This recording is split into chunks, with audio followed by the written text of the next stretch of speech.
ఖైదీ number 150 మూవీతోని మరోసారి mega stamina ఏందో అందరికీ ఎరకైంది.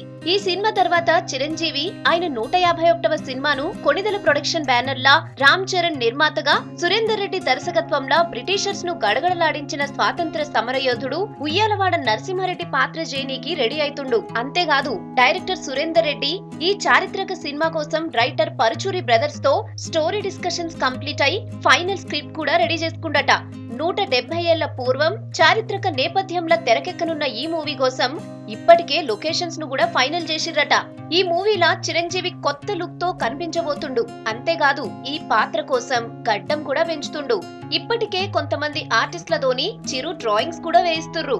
తొందరలోనే ఈ మూవీలా చిరు లుక్ ను ఫైనల్ చేసి ఆగస్టు 22న మెగాస్టార్ బర్త్డే సందర్భంగా ఈ మూవీని పట్టాలెక్కించే ప్లాన్లున్నారు. ఈ మూవీలా మెగాస్టార్ సరసన విద్యాబాలన్, ఐశ్వర్యరాయ్ పేర్లను పరిశీలిస్తుర్రు.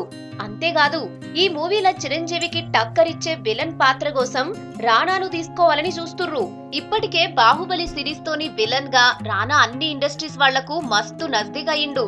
బాహుబలిలా భళ్ళాల దేవునిగా రానాకు మంచి గుర్తింపే వచ్చింది.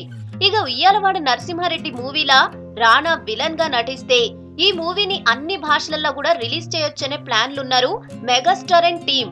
అందుకే ఈ మూవీల విలన్ గా రానా, హీరోయిన్ గా ఎవరైనా ఫేమస్ బాలీవుడ్ హీరోయిన్ ని తీసుకుని ఈ మూవీని అన్ని భాషలల్లో రిలీజ్ చేయాలనే ప్లాన్లున్నాడు చిరంజీవి అండ్ టీమ్.